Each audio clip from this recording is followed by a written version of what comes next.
تکن فتنۃ فی الارض وفساد عریض، تو زمین کے اندر فتنہ پھیل جائے گا اور زمین کے اندر فساد پھیل جائے گا، زمین کے اندر بگاڑ پھیل جائے گا۔ آج بگاڑ پھیل چکا ہے، اور آج آپ دیکھیں کہ کون سا مسلمانوں کا گاؤں ایسا ہے اور کون سا مسلمانوں کا شہر ایسا ہے جہاں مسلمان نوجوان، چاہے وہ لڑکے ہوں چاہے وہ لڑکیاں ہوں، وہ بدکاری کی غلط عادت میں نہ مبتلا ہوں۔ آج ہمارے گھروں تک بدکاری پہنچ چکی ہے میرے بھائیوں، ہمارے گاؤں اور ہمارے دیہاتوں میں برائی پہنچ چکی ہے۔ ہم جب تک نکاح کو آسان نہیں کریں گے، برائی ختم نہیں ہو سکتی۔ ہمارے نبی ہمارے لیے نمونہ ہے، اور نمونہ آپ ہر اعتبار سے۔ آپ جب بزنس کریں، ویاپار کریں، نوکری کریں، پیسہ کمانے کے لیے آپ گھر سے نکلیں، پیسہ کمانے کے لیے بھی اللہ کے رسول آپ کے لیے نمونہ ہے۔ آپ آزاد نہیں ہیں کہ آپ بیاج کا پیسہ بھی اپنے گھر میں لے کر کے آئیں، رشوت کا پیسہ بھی آپ اپنے گھر میں لے کر کے آئیں، شراب بیچ کر کے آپ پیسہ کمائیں۔ نہیں، پیسہ کمائیے، بزنس کیجئے، مگر حلال طریقے سے کیجئے، سود اور بیاج کی رقم اپنے گھر میں مت لائیے۔ میرے پیارے بھائیوں، آج اپنے بچوں سے اتنا پیار کرتے ہیں کہ ہمارے بچوں کو ذرا سی کھروچ آ جائے ہم بے چین ہو جاتے ہیں۔ ہمارا بیٹا بائک سے جا رہا ہے، ہماری بیٹی گھر سے جا رہی ہے، بیٹے کو چوٹ آ جائے تو باپ بے چین ہو جاتا ہے، بیٹی کو کھروچ آ جائے تو ماں بے چین ہو جاتی ہے۔ میرے پیارے بھائیوں، اپنے بیٹے اور بیٹیوں سے اتنا پیار کرتے ہو اور اسی بیٹے کو اسی بیٹی کو حرام کمائی لا کر کے کھلاتے ہو، اپنے بچوں کی پرورش حرام پیسے سے کرتے ہو۔ کیا آپ نے اللہ کے رسول کی وہ حدیث نہیں سنی؟ ما یربو لحم من صوت، جس بدن کی پرورش حرام کمائی سے کی جائے، جس بدن کے اندر حرام پیسہ چلا جائے، فالنار اولا بہ، وہ بدن جہنم کی آگ میں ڈالا جائے گا۔ آپ اپنے بیٹے اور بیٹی کو دنیا کی آگ میں جلتا ہوا نہیں دیکھ سکتے، میرے بھائیوں جہنم کی آگ میں اپنے بچوں کو کیسے آپ جلتا ہوا دیکھ سکتے ہو؟ سود سے اپنے آپ کو بچاؤ میرے بھائی، حرام کمائی سے اپنے آپ کو بچاؤ۔ یاد رکھو کل قیامت کے دن ہم سے سوال کیا جائے گا کہ ہم نے پیسہ کہاں سے کمایا اور کیسے کمایا۔ اور یہ قیامت کی نشانی بھی اللہ کے رسول صلی اللہ علیہ وسلم نے بتائی ہے کہ یاتی علی الناس زمان لا یبال المرء من این اخذ المال، کہ ایک ایسا دور بھی آئے گا جب لوگ پرواہ نہیں کریں گے کہ پیسہ حلال طریقے سے کما رہے یا حرام طریقے سے کما رہے۔ مجھے لوگوں نے بتایا کہ اس علاقے میں سود کا رواج بھی بہت تیزی سے بڑھ رہا ہے، لوگ سود کی رقم کھا رہے ہیں اور اس کو سود سمجھ بھی نہیں رہے ہیں۔ میرے بھائیوں، سود سود ہے، بیاج بیاج ہے، ہم اس کا نام بدل کر کے انٹرسٹ رکھ دیں، ہم اس کا نام بدل کر کے کچھ اور رکھ دیں، لیکن بیاج بیاج رہے گا، شراب شراب ہی رہے گی، زنا زنا ہی رہے گا۔ نام بدل دینے سے کوئی حرام چیز حلال نہیں ہو جاتی۔ تو اللہ نے فرمایا لقد کان لکم فی رسول اللہ اسوۃ حسنہ، تمہارے لیے اللہ کے رسول کی زندگی بہترین نمونہ ہے۔ ہمیں اور آپ کو آج اس پہلو پر غور کرنے کی ضرورت ہے کہ ہمارے نبی کیا صرف نماز میں ہمارے لیے نمونہ ہے، کیا صرف روزہ میں ہمارے لیے نمونہ ہے؟ جی نہیں، ہمارے رسول اکرم صلی اللہ علیہ وسلم زندگی کے تمام معاملات میں۔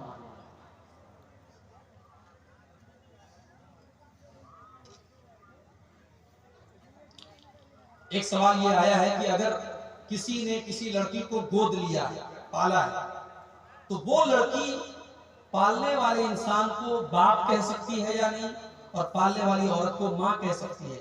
بالکل کہہ سکتی ہے۔ بھئی ہم ایک عام آدمی کو اپنے باپ کہہ کر کے، چچا کہہ کر کے پکارتے ہیں، ایک عام عورت کو جو بوڑھی ہے ہم اس کو ماں کہہ کر کے پکارتے ہیں۔ ہمارے ماں کہہ دینے سے وہ ہماری ماں نہیں ہو جاتی، ہم احترام کے طور پہ ماں کہتے ہیں۔ تو ظاہر ہے کہ اگر کسی نے کسی بچے کو گود لیا ہے تو وہ اگر ماں کی طرح پرورش کر رہی ہے، وہ باپ کی طرح پرورش کر رہا ہے، تو وہ لڑکا یا لڑکی اس کو ماں کہہ سکتی ہے، اس کو باپ کہہ سکتا ہے۔